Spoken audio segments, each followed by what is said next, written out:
pleine Seine-Maritime, à quelques kilomètres de Rouen, un jeune agriculteur vient tout juste de s'installer. Allez, cocotte! Quelques poules, des ruches, toujours un œil sur la météo. À première vue, Guillaume est un agriculteur comme les autres. Et pourtant, c'est tout le contraire. Son exploitation est révolutionnaire. Pour sa production maraîchère, tout se passe sous cette grande serre en verre. Et nous avons eu beau chercher entre les cultures, il n'y a pas la moindre trace de terre.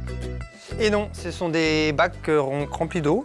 La partie aérienne des végétaux se trouve à l'air et puis les racines sont directement dans l'eau. Ça fonctionne de la façon suivante. On met une petite graine dans un pot, donc il y a un tout petit peu de substrat pour tenir la graine. Le pot panier qui est percé et les racines se développent donc directement dans l'eau. Si Guillaume avait pu acquérir quelques hectares de terre, il n'aurait sûrement jamais cultivé ses légumes de cette façon. Mais les terres agricoles sont chères et les obstacles nombreux avant d'en devenir propriétaire, sans parler de la météo qui fait rarement de cadeaux. Finalement, il a récupéré cette ancienne serre horticole et s'est lancé le pari fou de lui donner une seconde vie. Du persil frisé, un classique, du persil plat, du géant d'Italie, et on a quelques petites côtes de blettes qui commencent à prendre forme tranquillement, avec encore une fois leur système racinaire assez développé. Bon, si vous avez un peu la main verte, vous allez vous demander comment Guillaume fait pour nourrir ses végétaux. L'eau c'est important, surtout quand il fait chaud, mais de l'eau toute seule, ça ne suffit pas. À la table. Là c'est là où se trouvent les bacs de poissons. Parce qu'effectivement, même si l'objectif premier c'est de faire pousser les plantes, dans l'eau, au bout d'un moment, les plantes elles vont commencer à avoir faim. Donc l'idée c'est d'élever des poissons. Et les poissons vont faire des déjections dans l'eau, donc de l'urine des fesses, qui va, par un système de filtration et de transformation, devenir de l'engrais pour faire pousser les végétaux. Et les plantes, en grandissant, vont épurer l'eau, et l'eau va retourner à les poissons. Donc c'est un circuit complètement fermé. Des truites arc-en-ciel en guise de collègues. Mais comme ici rien ne se perd, elles aussi devraient finir dans nos assiettes. J'ai fait grossir jusqu'à 300-350 grammes, et puis après donc, on fait des petits filets de truites fumés. Rassembler l'élevage de poissons et la culture végétale, cela s'appelle l'aquaponie, une technique ancestrale utilisée dès l'Antiquité en Asie. Et même si aujourd'hui cela se passe sous abri, n'allez pas croire que la météo n'a pas son importance. Guillaume doit toujours garder un œil sur la lumière. En Normandie, le soleil joue parfois à cache-cache, mais la serre est équipée pour régler la luminosité.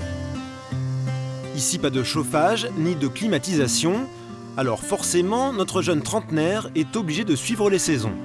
Et là, j'avais semé des petites graines d'épinards. On voit que le système racinaire commence à se développer, à sortir du pot panier. Du coup, là, il est temps d'aller les mettre en culture sur les radeaux. Pour planter les jeunes pousses, pas besoin de fourche ni de bêche, il suffit juste d'enlever le bouchon de polystyrène. On a l'impression que c'est facile comme ça, mais il y a beaucoup de réflexion. C'est assez stimulant intellectuellement parlant. En tout cas, sur une petite surface, on arrive à produire du végétal, de l'animal. Pour moi, c'est l'agriculture de demain. Une nouvelle façon de produire pleine d'avantages. Sous sa serre, Guillaume ne craint pas les gelées hivernales et les plantes reposant sur l'eau, les étés très chauds ne sont plus un problème. Un dernier argument pour convaincre les sceptiques, Guillaume n'utilise aucun produit chimique, aucun désherbant et pourtant, il n'y a aucune mauvaise herbe. Et là, c'est récolte. J'ai une petite commande pour avoir un peu de mesclun, donc un petit peu de roquette. Donc vous voyez, je prends le pied, je coupe et puis directement dans l'assiette. Spécialité de la maison, les légumes feuilles et les plantes aromatiques. Ici poussent de nombreuses variétés de basilic ou encore de menthe. Et Guillaume n'a pas eu à attendre longtemps pour trouver des clients. Salut! Salut Guillaume, ça va? Bien et toi? Très bien. Voilà la petite livraison, le cerfeuil. Ok. Dans cette petite épicerie du centre-ville de Rouen, on ne vend que des produits locaux et de saison.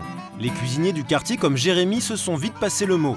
Pour lui, les plantes aromatiques de Guillaume sortent du lot car elles sont extrêmement goûtues.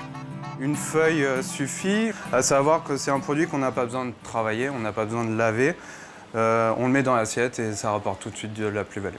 Donc tout ce qui va être persil, coriandre, on va mettre ça dans les garnitures froides. Tout ce qui va être taboulé, salade de riz, salade de boulgour, on y est. Et ensuite, tout ce qui va être un peu plus fort, la menthe, le basilic, on va plus faire une infusion avec toutes les petites branches. Et juste sur le plat, on va effeuiller un petit peu de chaque herbe avec en tout dernier le basilic pourpre pour le côté esthétique, la couleur. Et en fait, ça va aussi surprendre les gens. D'ici quelques mois, l'exploitation de Guillaume devrait approcher l'équilibre financier. Une agriculture nouvelle, respectueuse de l'environnement et des produits, ce qui était un pari un peu fou pourrait vite devenir un véritable succès. J'ai toujours souhaité faire de l'agriculture. C'était quand même un pari à la base. Les déjections des poissons, faire pousser des plantes, et on y va. Et c'est vrai que quand on voit le résultat aujourd'hui, je suis assez content, effectivement.